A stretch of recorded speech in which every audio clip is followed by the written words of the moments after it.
That's our primary competency. And specifically, Matomo is generally our choice analytics platform that we use when we are suggesting a customer implement web analytics. Just a little bit of a bio. I've worked for digital marketing agencies. That's where I cut my teeth and got started. I've worked for Fortune 500 companies, small and medium-sized companies of all sizes, and I have a background in web development and education as well.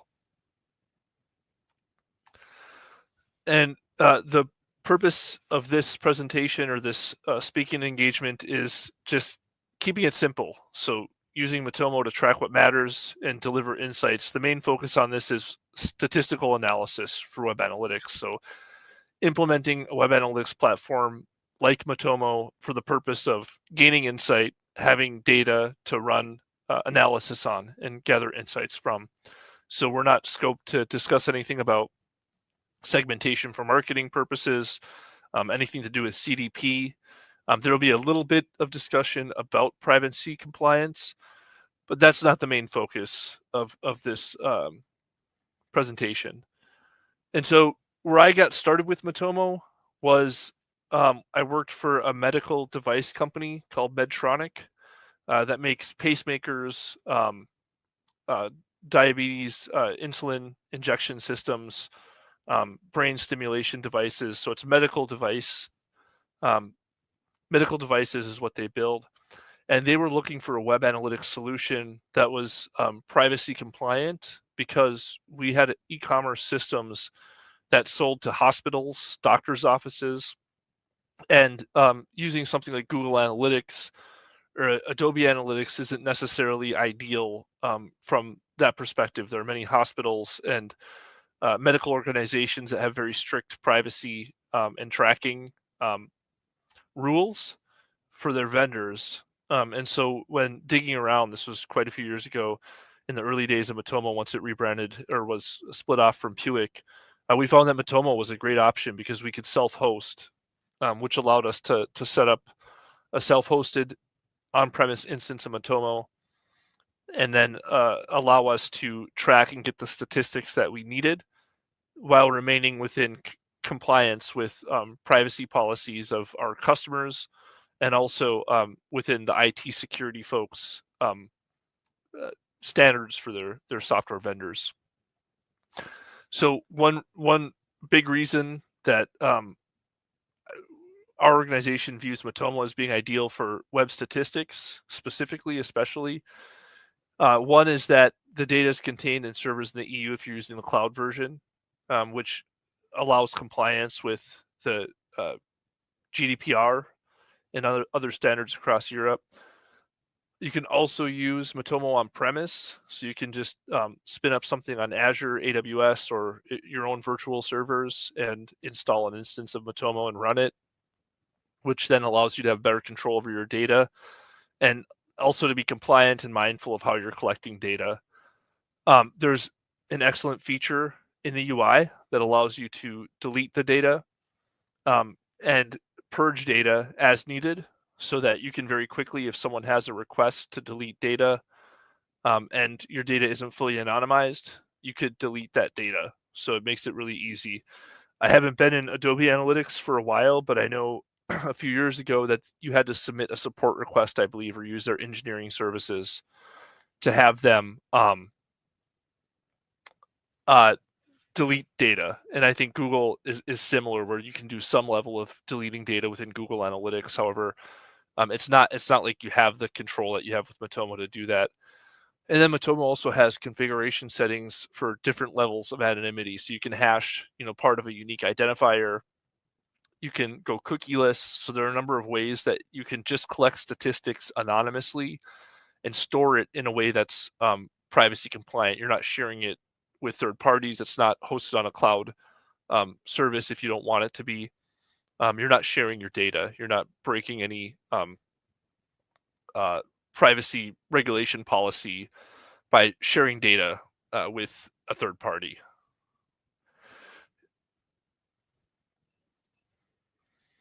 And then another thing that we consider when we're talking to folks about implementing Matomo is just what are you looking for? So obviously Google and Adobe offer full marketing stacks, so they don't have a core competency of statistics, web tracking.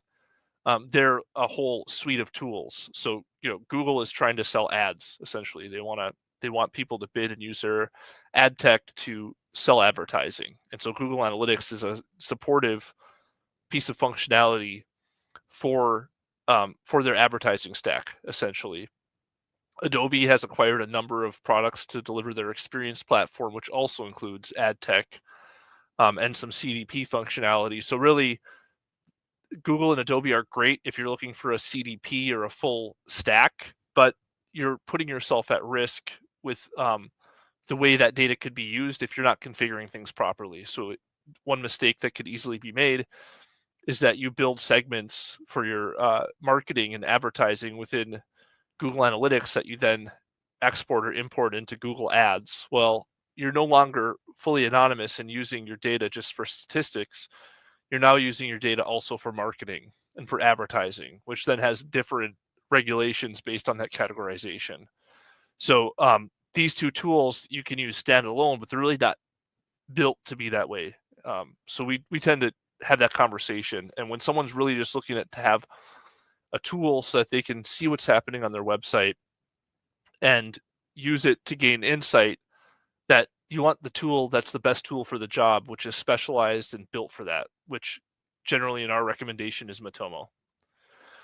Another thing that a lot of folks have been frustrated with is that Google Analytics 4 has moved away to a more flexible data model, but a lot of the pre-built insightful reports that were out of the box are no longer there. So in order to get the type of quick view of seeing what's going on with your business or organization that GA used to give within Universal Analytics is gone. You've got to configure it and set it up to be insightful.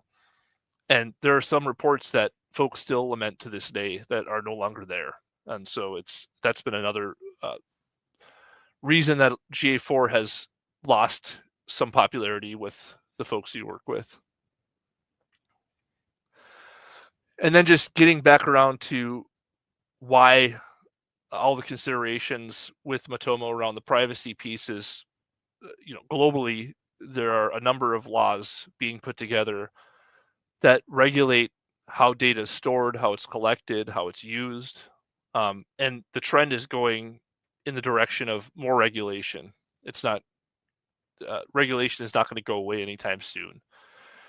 And so if you have a global business, or even if you're a regional business and you have users that could be visiting your site, purchasing your products, interacting with you, and they're residents or citizens of a country outside of your home country, you may be putting yourself in liability if you're serving those users in some way. So let's say someone lives in Switzerland and you have a site that's based out of the US that's selling widgets, and that person is interacting with your site because they want to purchase a widget. You're in the US, so you think, well, I'm only bound by the United States privacy regulation. Well, that's not true, because you have a citizen of the EU who's interacting with you, transacting with you, which means you have to treat their data differently than you would a US citizen. So this is a big piece that Google and Adobe and some of the larger big tech firms in the US have been fighting against. They really are trying not to have to be good stewards of people's personal data and private data. So it's easy, I think, for folks to get disillusioned and think that that they don't have to do anything about it or think about how they're tracking and what they're using their data for. So generally, we view Matomo as a web statistics data analysis tool, a web analytics tool, truly focused on that. And we view other platforms as being like marketing analytics tools or segmentation tools that would be part of a CDP. Then to make things more complicated, when you just even zoom in on the United States, because it's a collection of separate states, the privacy laws are different depending on the state you're in. So if you're based in Idaho and you sell to folks in California, you have the California Consumer and Customer Privacy Act. They have a privacy regulation where someone can say they don't want you to sell their data, and you have to treat their data in a special way in a number of states. So really, there's an arms race of making sure that you're treating data the way that you should. So anyhow, despite the fact that earlier in the presentation I said that there wasn't going to be a ton of focus on privacy, we have to talk about it because that's the gorilla in the room. That there's a lot of consideration around how you're collecting and using data and categorizing the data that you're collecting, which is really part and parcel to why Matomo is the ideal tool that we use for that. And then there's different ways to categorize the data, anonymous, pseudo-anonymous, PII. And so what we generally would set up with Matomo is being as anonymous as possible. Sometimes it's tough to be fully anonymous because someone could think of a way to tie a bunch of disparate data points together and try to figure out who someone is. But that's the direction we tend to drive things for, is towards anonymous. And this is just a breakdown of some examples of those types of data. So anonymous is not personal at all, no IP addresses. You start getting into the IP address realm, even though it's not always easy to zero in on the person via IP address. You might be able to get to a household or a family or a device. That's still pseudo-anonymous. And obviously PII is anything like first and last name, address, email address, etc. So all that said, when we're looking at setting up and implementing web analytics for statistical analysis and insight, we select a tool that is best for that, and then we implement it with that in mind. So when we're implementing and engaging on an implementation project, we are generally thinking about what insight does this organization or business want. We're not thinking about, can you build segments for your marketing or anything like that. We're thinking, you want to get insight about what's happening on your digital properties. How can we get you insight into what's happening with that? So a lot of these best practices, I'm not going to read through the list, are pretty obvious. You need to make sure you talk to the stakeholders to say, okay, what are you trying to do? What does your business do? What are you trying to do online? What are your objectives? Because that's going to define what your measurement plan is going to look like. And then a lot of it's just asking questions, framing the right questions, asking the questions, really getting an understanding of, okay, this organization you're working with has an organization that does something or a set of things. They have online presence to facilitate some portion of their business. Are they trying to sell something? Are they trying to book something? Are they trying to rent something? Are they just providing information for self-service? Are they just providing content? Maybe that's their purpose. Or are they a B2B company where they're just trying to provide information about their product so someone goes to one of their partners who maybe sells their product? So there's a lot of different reasons why websites and digital properties exist. So it's really important to understand why, because there's not necessarily a cookie cutter template for tracking implementation. They're always the basics like page views and some of the simple out of the box stuff. But generally there's some customization that has to happen. In our experience, I think earlier on when we were doing implementations, we would see that people would have really long lists of, I want to track everything. And, we'd implement very complex, a high number of events, high number of custom dimensions, a high enough number of custom metrics. And so we would put all that together. And then, if you look at the 80-20 rule, 80% of the usage within the reports was, a small fraction of what we implemented. And a lot of it went unused. And so we did a lot of work to implement, and folks weren't utilizing some of the metrics that just maybe weren't necessarily what someone needs to watch on a daily basis. Another thing is thinking about the data model ahead of time and making sure it's extensible. So if you're thinking about how you're going to name your events, name your custom dimensions, some of the conventions, think about how that can be extensible in the future. And then obviously there was a long enough discussion earlier about some of the privacy policy implications. So that's just something to keep in mind, especially these days. I think that was less of a concern maybe 5 or 6 years ago, but it's a lot more important now. And a lot of that is just categorizing your data. So when you're engaging to talk about an implementation project, okay, how would you classify this data? How would we categorize it? And for different trackers, what would you consider this tracker? Is this for marketing purposes, for advertising? Is it for statistics? Is it just for preferences on the site? Is it just for functionality? So making sure that you're cognizant of how you categorize the data in order to implement it properly. And then the biggest use cases for a primarily statistical implementation of web analytics is, it allows you to see the trends, to see the aggregated metrics around behavior, and see that over time and seasonality that might relate to that. Look at the features and the components of your web property or your digital property to see if there are opportunities to improve user experience. And then you can segment the data based anonymously on behavior to see intelligence about certain groups of users. So you could have cohort analysis where people over time come back, but then you could also segment on people who consume this type of content. And these segments would not be used for marketing to remarket to someone or target them, but it would be for your insight to say, well, for example, users who read about this type of content tend to then go on to do these actions on the site. So you can get a better understanding of who the people are that are interacting with your business online, and maybe get some better insight into your customers based on their usage online. And then, the measurement plan, generally, you can start pretty simple. And so, instead of going overboard with putting together a long list of custom dimensions, custom metrics, events, etc., think about the user journey.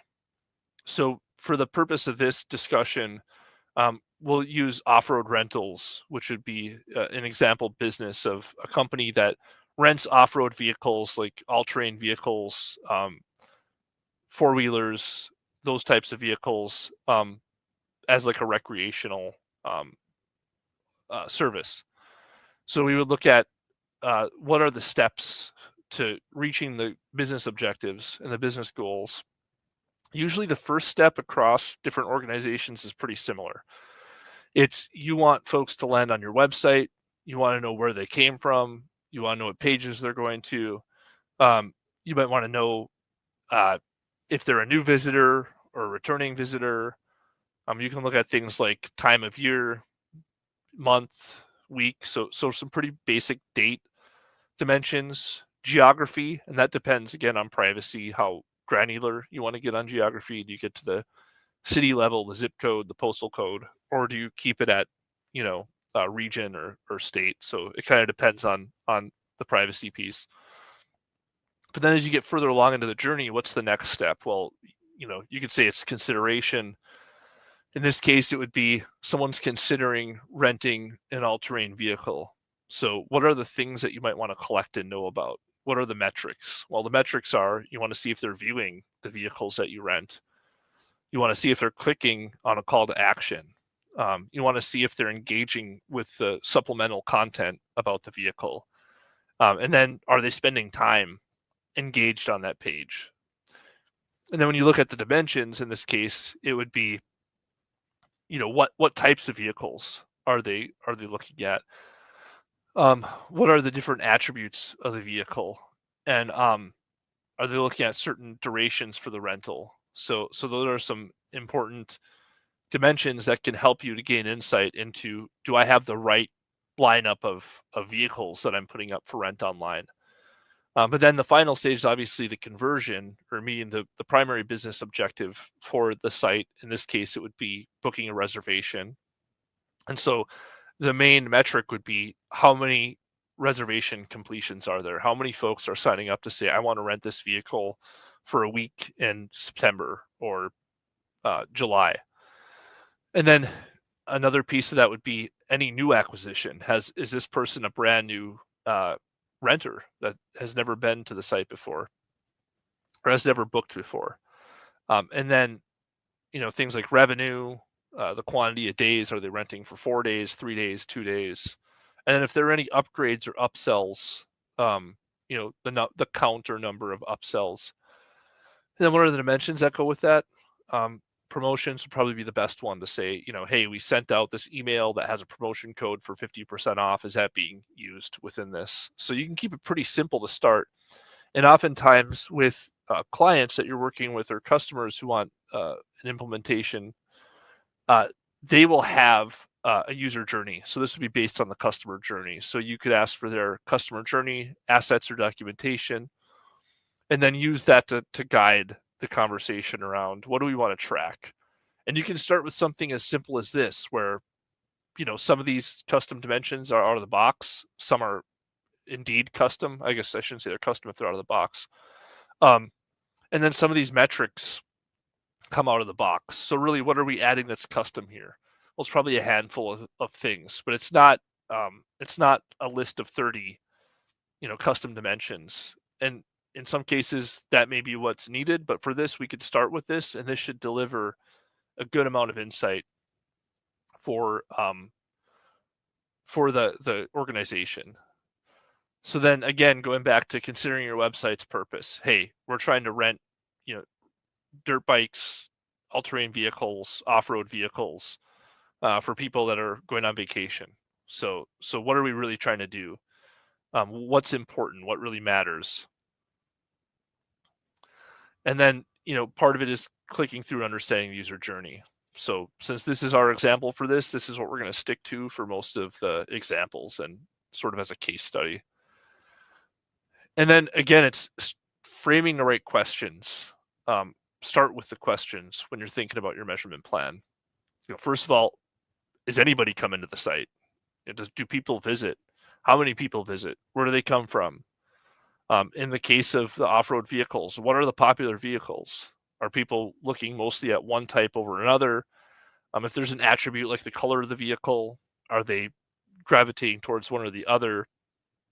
Are people booking? Are they doing upsells? Are there promotions that are being used?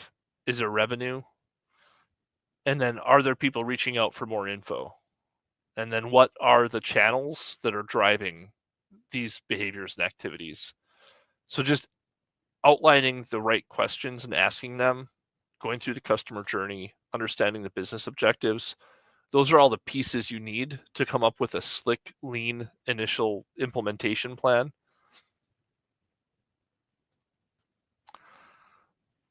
And then again, it's planning based on the objectives and experience design. So with all those questions, that really highlights this part of the journey. So those questions can be answered by collecting these metrics and applying these dimensions to the metrics.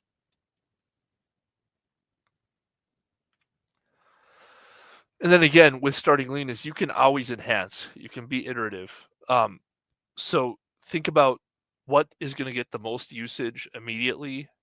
What we like to think about is what are the reports that you're going to view every day when you come into work at your organization and you pull up Matomo. What are the reports you're going to go to? What are the things that you're going to check in the morning and maybe in the afternoon before you leave work? Because it's going to be helpful for you to better operate and run your department because you have that insight. And really add custom dimensions to metrics only if they provide information that's useful. So in this case, we would add things like the season, the vehicle type.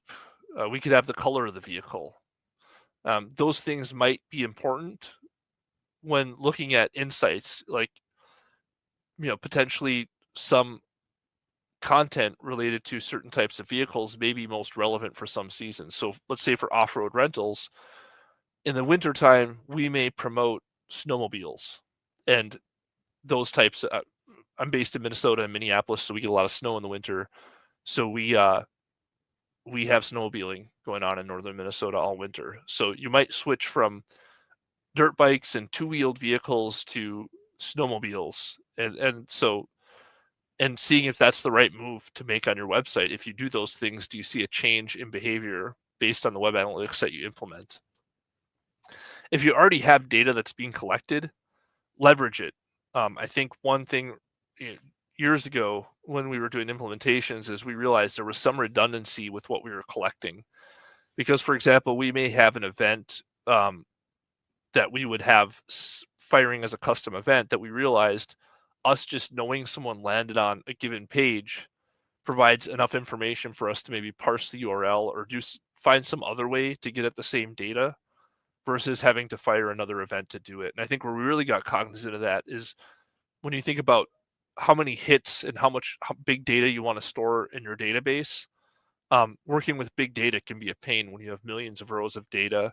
You're sending, thousands of server calls and requests to the server over the course of a very short amount of time.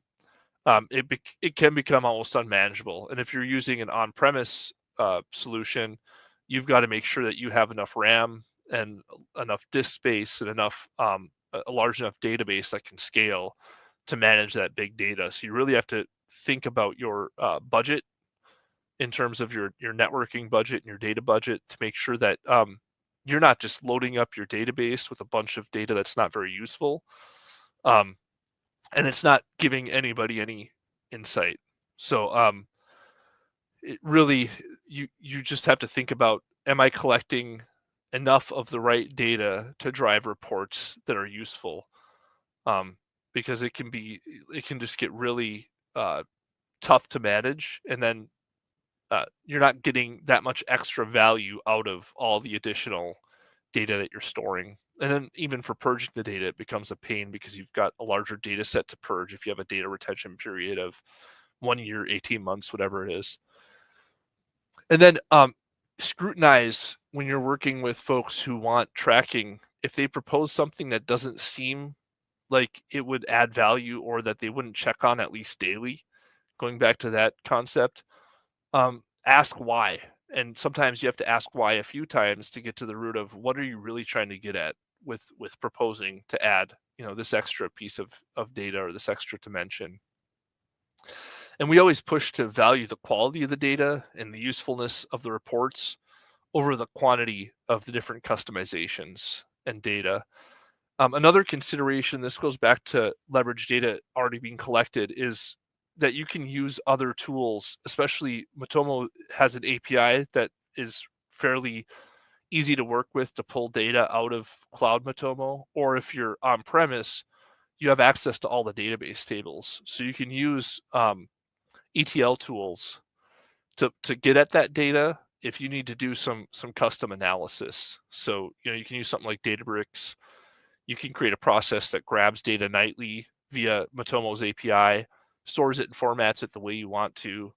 Then you can pull it into something like Tableau to create visualizations outside of the reporting suite if you have some additional data needs and you don't want to increase your footprint of network calls to collect that data. So there's definitely a lot you can do outside of Matomo, and like I said, Matomo makes it fairly easy to get that data, regardless of whether you're using the cloud version or the on-premise version. And then just, for executive level overviews, things like the dashboards feature, you can put together a set of widgets, and this might be something at the head of an organization. This is all they need to see. So in the example of the off-road rentals, they can see the channels as to where users are coming from. They could also see a pie chart of the channels that users are converting from. You can see where they're coming from. You can see the visits over time, and then you can see the rental bookings. I mean, this is something that someone who's maybe a C-level executive, this is what they need. Okay, we're getting bookings. It seems like search engines are driving the majority of our bookings. So that's the level of insight that someone at that level needs. And generally, if they need more detailed information, then they would make a request to someone who's a data analyst to put together a more focused and targeted report.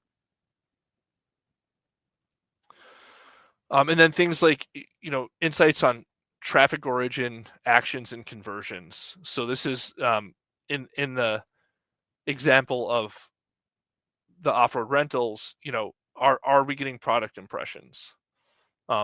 are people viewing their orders after they've booked? Are they making purchases? And then, where are those coming from? Are they coming from search engines? So similar, but this is where you dig down a bit more and see how many visits have you had for each of these. So some of the built-in reports like this provide data that's useful, because you can see, does an increase in product impression drive an increase in purchase? So you can look at, do more visits mean that more people view products, resulting in more people purchasing? Or do we not see a correlation where if we see a growth in visits and product impressions, we don't see a proportionate growth in purchases? And then you can start to figure out why. Or is there one channel that's driving junk visits, in terms of, let's say social media are sending users who never book, they never purchase, but they just jump on the site for a while, look at a few things, and jump off. Well, then if you're spending any money on social, or spending time to build it out, and it's just driving mostly people viewing but not purchasing, then maybe you shouldn't put so much of your budget and effort towards social networks, and figure out which channels are driving traffic that is proportionately growing product impressions, from visits to product impressions to purchase, for example. And then when it comes to contact forms, that's another thing that we've seen in the past, where there are a lot of folks who will want to track just general contact forms. And if there's a use for that, that's fine. But we wouldn't consider that a primary, and sometimes not even a secondary conversion necessarily, because someone just reaching out to contact, if it's generic, it may be customer service help. And if that's what you're looking to track, that's fine. But what we tend to advise is, for tracking forms, track forms that have a specific purpose, because those are going to matter more. So for example, if you have, let's say with off-road rentals, let's say that you have a form that's specific to inquiring about renting a certain type of vehicle, or group rentals. Maybe you have groups that you have a professional workplace activity that you want a group of folks who are going to rent off-road vehicles and drive into the woods and have a picnic or something for a work function. That sort of inquiry would be a contact form that would be more valuable to track and keep maybe as a secondary conversion, because there's more intent behind that, for some sort of an action that may be along the lines of what your business objectives are. Newsletter signups can signal interest, but they're not necessarily something that you put a high value towards. It's, hey, someone's interested enough to hear from us down the road periodically via our newsletter. Then email and phone clicks, they're okay to track, but they're not something that you should have, as the primary widget on your dashboard necessarily. Those are more, again, like tertiary type things, like a generic contact form, where it's good to know if people are reaching out. But if there's not more context around what they're reaching out about, it's not a lead necessarily. If someone's, reaching out via contact form to say, hey, when I rented a vehicle from you, the tire went flat, nobody helped me. It's that's a customer service issue, but it's not saying that you got a lead. It's someone complaining about a past experience. So that's why, think about the strategy around tracking forms. And the out-of-the-box form tracking in Matomo does a great job. So oftentimes we don't necessarily have to do a ton of customization around forms, unless someone's using a third party or something that's asynchronous that isn't necessarily easily caught. And then custom reports are a great feature that cut through some of the clutter as well. So in this example is, we have certain PDFs and collateral within off-road rentals that, a spec sheet about each type of vehicle. Are people downloading those? Because that's another signal of potential intent. And then, does the download of that content correlate with sales? If people are inquiring more about snowmobiles, do we see an increase in snowmobiles? Or does certain collateral that's downloaded correlate to higher rentals of that vehicle that's related to that collateral? Does the content drive visits and conversions later on? Maybe some folks browse and see learn about what the offerings are, and 2 months later they come and book, depending on the sales life cycle. And then another piece is around self-service. So some companies that maybe don't sell direct to users but have a digital portal for self-service, they want to track that, because every time someone can self-serve online, that's someone that they don't need in the call center to do self-service work for, or that can be focused on something else. So content intelligence can be very actionable depending on what you're using it for, or even to guide blog content. So for example, if you have a blog and some of your content doesn't seem to be catching, then you can use that to change direction on your editorial calendar. So thinking about how this stuff can drive actionable insights is, these are some examples. Is someone reviewing a report, especially when it's a succinct report, and they're not lost in the clutter of a bunch of needless data that they're collecting, is, someone could look at something and say, wow, nobody ever views or adds yellow colored ATVs to their carts. That's just not the style that people like. Maybe we should not have a stock of, yellow colored all-terrain vehicles next season when we replenish we upgrade our equipment. Another example is someone could look at some insightful report and say, well, gee, content viewed about regional ATV trails seems to drive visits and people renting. So we need to create more content that talks about the regional trails in our area, and talks about the adventures that you can have within the area near the rental service, because we know that when we show people the kind of fun they can have when they rent this type of a vehicle, that they're more likely to return or rent in that same session. So it kind of all goes back to making sure that if you create a curated set of reports that have the right data, people will actually use the reports. They can get valuable insight and start to modify the business and the way that things are done digitally, so that it can bring improvement to the organization as a whole. And that's where web analytics can play a really strong role, is we can collect quite a bit of data about how people interact with digital properties, and we can use that for intel that you can't necessarily get from other places within the business. So again, final recap on this. Matomo's core competency is web statistics, which is why when someone says, I want to know what's happening on my website, we tend to we recommend Matomo, hands down. It's also very friendly to very tough privacy standards and can be configured to be compliant. So it's really out of the box, allows us to do that quickly. And then you want to start again by understanding the business objectives. What's the purpose of any digital property that you want to implement web analytics on? What's this trying to do? What do you expect out of this? And then use the customer journey, the user journey, to drive the measurement plan alongside the digital property, and start with the questions. Again, it's really important to say, to think of questions that someone would ask when they're consulting a report within the web analytics tool. And then if you notice reports aren't being used, or certain custom dimensions that you're collecting aren't being used, don't be afraid to remove them. You don't need to have, more isn't always better. So you don't need to have 1,000 custom dimensions if you're only using 200 of them, and 200 is too many.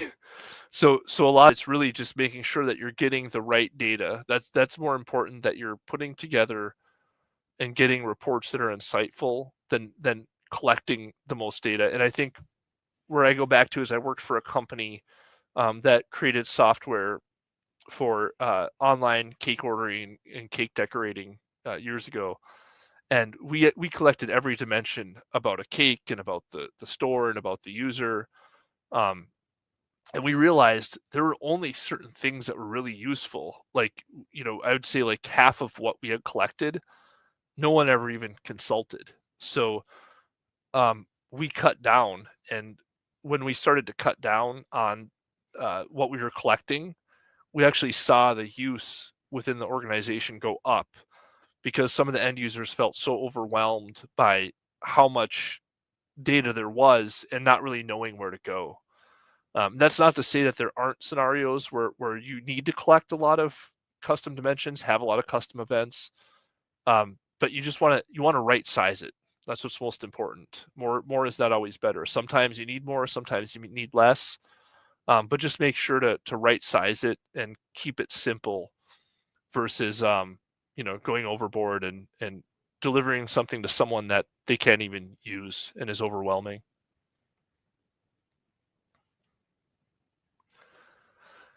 Hopefully this was helpful. Yeah, it was pretty basic, but No, it's okay. It's totally okay. I thought that you just finished the presentation, so I'm looking at the chat if there is some question. And you have one, thanks for sharing your thought. It was very interesting. So no worries. I'm looking for the chat if there is more questions. But thank you for the talk. It was very interesting. So I hope that you will be able to share your replay when the replay will be available, maybe within a week or a month. Yeah, sure thing. And sorry, I'm not seeing the question for some reason in the chat, so I'm happy to answer any. Okay. So actually, there's no more question, but thank you for everything, and preparing the room for the next talk. Thank you so much. Yeah, sure thing. Have a good day. Thank you. Bye. Thank you.